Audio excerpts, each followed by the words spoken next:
A long time ago, in a place called Elea, a tortoise and a fleet-footed hero met for a race. The hero was Achilles, the swiftest man alive.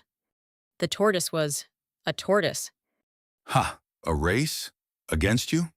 I'll beat you so badly you'll still be on the starting line when I'm sipping wine at the finish. My dear Achilles, I would never dream of winning against the swiftest of men.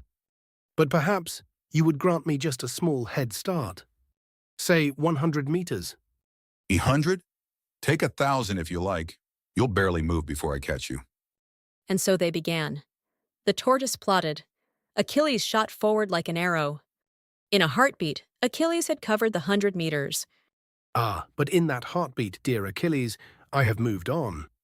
Only 10 meters, but I have moved. 10 meters? 10 meters is nothing. Watch. Achilles sprinted the 10 meters. And yet, while you ran those 10 meters, I crawled another one. 1 meter. I'll take 1 meter in a single stride.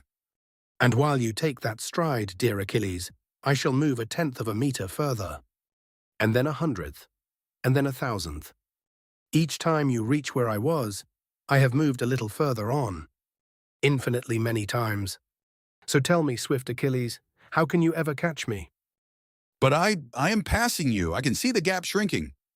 Can you, or does reason say otherwise?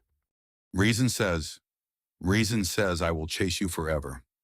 And so, for 2,000 years, this paradox stood. Then, mathematicians learned a trick. They looked at the infinite sum, 100 plus 10 plus 1 plus 1/10 plus 100th, and on and on. And they noticed something strange. The terms were shrinking, fast. Each term was 1/10 of the one before. So they added them all up, all infinitely many of them.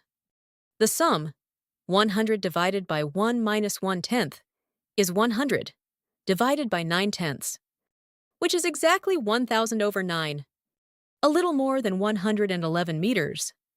A finite number, an infinite number of steps, collapsing to a finite distance. Achilles catches the tortoise at 111.111 meters. Exactly. And he does it in finite time. So was Zeno just wrong? Not quite.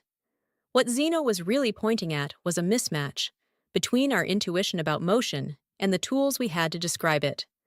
The resolution took 2,000 years and the invention of calculus, convergence series in the 19th century, measure theory in the 20th.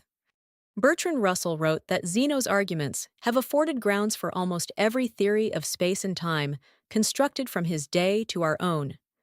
And here is the uncomfortable part. Nature could have been digital. Motion could have been a sequence of tiny, discrete snapshots, like a film reel. But it isn't. Space seems smooth. Time seems continuous.